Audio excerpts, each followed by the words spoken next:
I want to start this video by wishing everybody a very happy Valentine's Day, whether or not you kind of celebrate it or you think it's BS or just a commercialized excuse for people to buy things.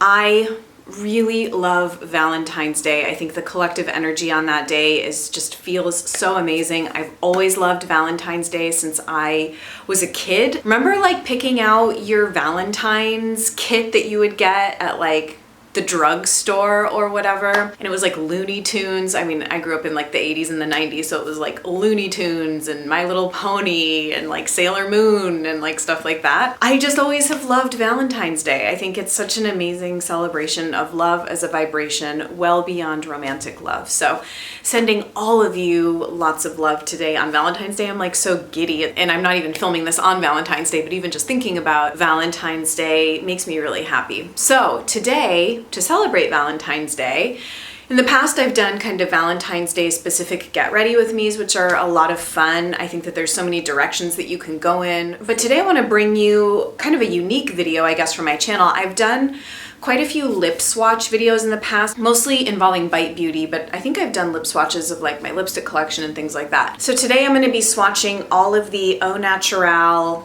powder blushes for you. I was first introduced to this formula vis-a-vis the Beauty Heroes Makeup Discovery, and I'm blanking on when it was. I think it may have been last spring. Is that right? Spring of 2017.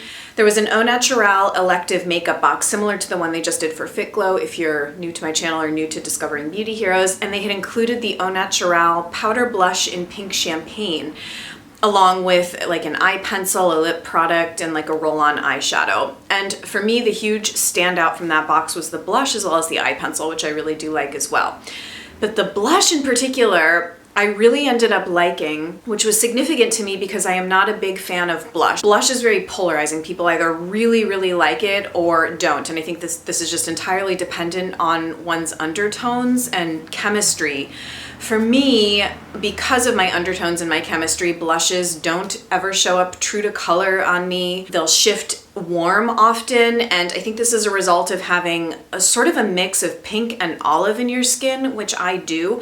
I find that people that have a lot more yellow in their skin have a much easier time with blush, and that's why I would watch YouTube videos for years and I would see people with very yellow undertones, and they would just look so beautiful in certain blushes, like peachy pink blushes would just brighten up their complexion like no other. So I think that those of us that have neutral, cool, pink, red, olive undertones, it's a little more challenging. I asked Au Naturale what they thought of my blush swatch idea video, and they were totally down. So they generously sent me the other 4 in their range. I think at one point or another they have had 6, but one of them is either not available or discontinued. I have the 5 that they currently have, and I'm going to show you what they look like on my cheeks, as well as I did an arm swatch of all 5 of these colors. What I think is noteworthy about these products are that, I mean, I think we all kind of know that loose mineral makeup is kind of like the healthiest as far as if you're kind of eco-beauty leaning. When you end up having to press powder products into the pressed format is when you have to introduce a lot of like binders, ingredients that a lot of people that are more concerned about ingredients are not as comfortable with, which is why loose mineral makeup has sort of been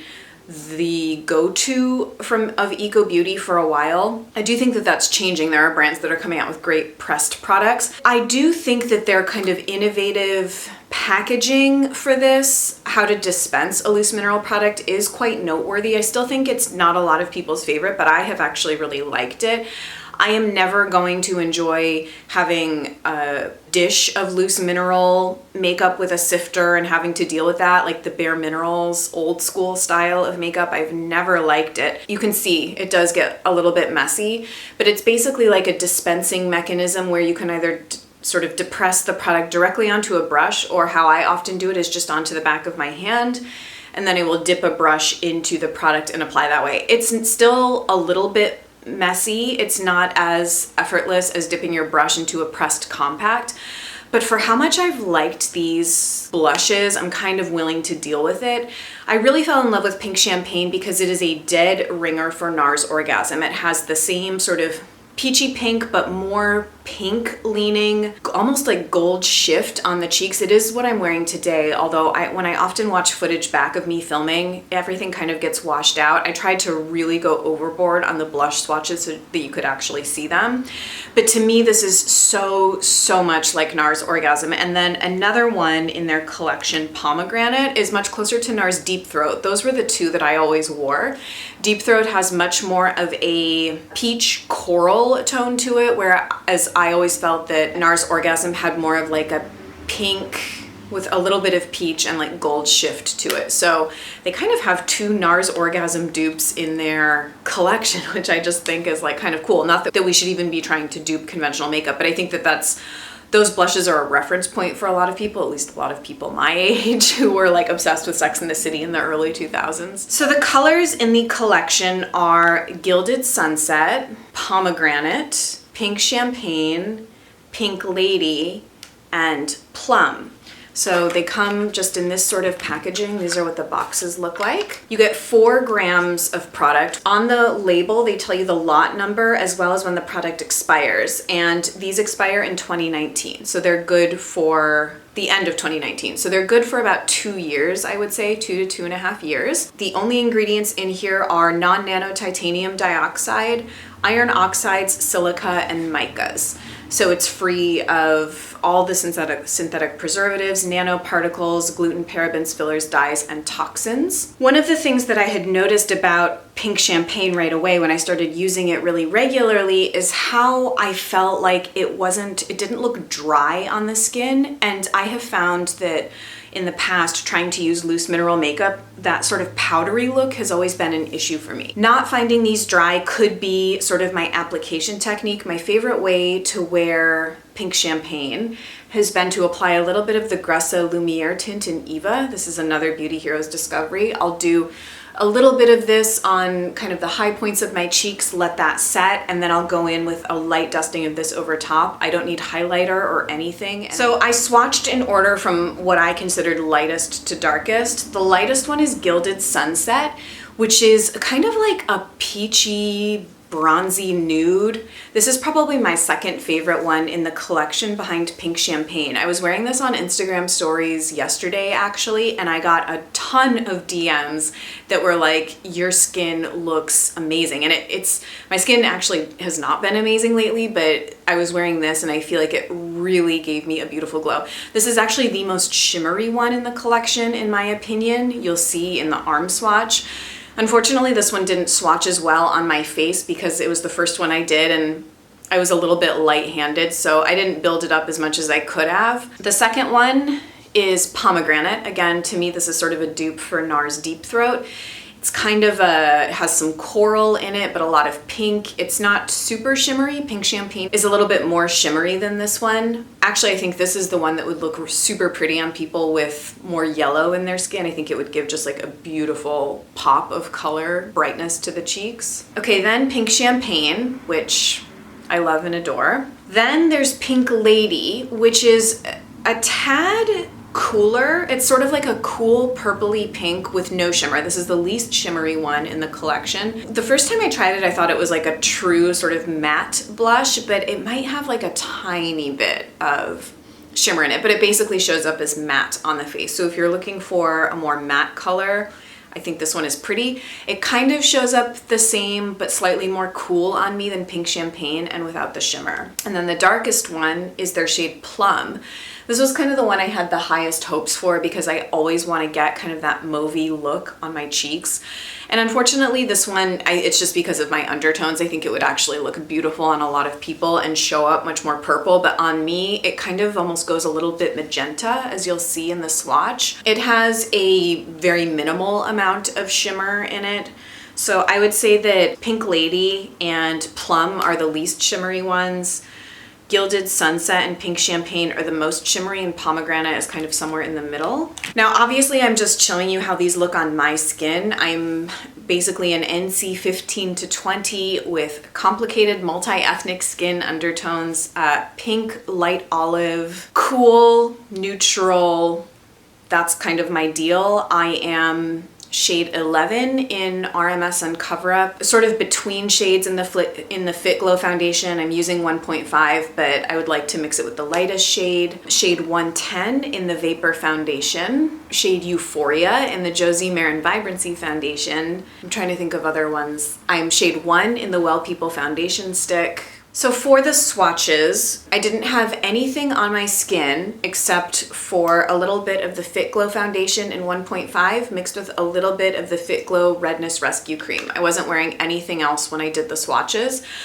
Initially, I had tried to start filming and collecting the footage on like different days and like different days I was doing my makeup, actually to avoid having to strip my skin that much in one day. But I just decided it would be more useful for you to see them swatched in like the same setting with the same lighting.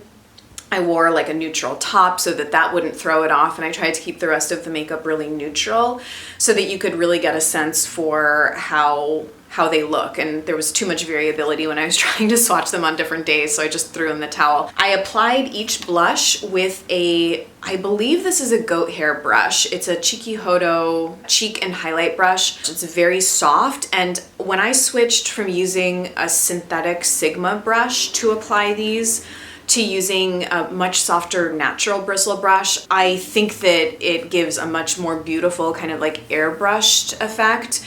If you use a synthetic brush, for the most part, I think you're gonna get just a much heavier look. And then in between the swatches, I removed it with a makeup wipe, just like this part of my face, and reapplied a little bit of the Fit Glow foundation and the Fit Glow Redness Rescue Cream to kind of keep this side of my face not getting kind of irritated. And I think it did okay. I was worried that by the last swatch that this was gonna be kind of more naturally flushed and red, but I think it actually ended up all right. I also do like to go over them once they're on with a beauty blender. I didn't do it in the swatches, but when I'm actually wearing them, like for example today, after I did all the swatches and then put pink champagne on, I did a little bit of Eva, a little bit of pink champagne, and then I bounced a beauty blender around to kind of diffuse the edges and kind of meld it all together. The reason that I'm also timing this video today is that Au Naturale is doing a Valentine's Day promotion. I'm not sure of all of the items, but they have a 14 for $14 promotion. So 14 of their items are $14 on their website. And one of those items happens to be their blush in pink champagne, which I was super excited to see. Full price, these are $25, which you can get either on Au Naturale's website directly, or Beauty Heroes does carry them as well if you're a Beauty Heroes member and would like to save 15%. So there's multiple options for where you can get these. But in particular, if you wanted pink champagne, it's $14 on Au Naturale's website today in case you were planning to do a little Valentine's Day shopping. I think they also have a kit right now that includes their On Point Sustain Matte Lip Cream, which is what I'm wearing today. I think that's all the information that I have for you. Let's move on to the swatches. I hope you enjoy them and find them useful. Let me know in the comments what color you think would be best for you, or if you have these and like them. Let's chat about blush. Knowing my blush woes, I also am always open to blush suggestions from you. I've gotten lots of great ideas actually in the past when I've done like queries particularly for the mauve blush look. My favorite for that now is K.R. Weiss Abundance, I think is the name of that one. And I top it with a little bit of the lavender toned Hourglass setting powder, but anyway, not the point of this video. So thank you so much for watching. Happy Valentine's Day. I hope it's a beautiful, love-filled day for you. I will see you in my next video very soon. Bye.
Okay, so this one all the way over here is Gilded Sunset.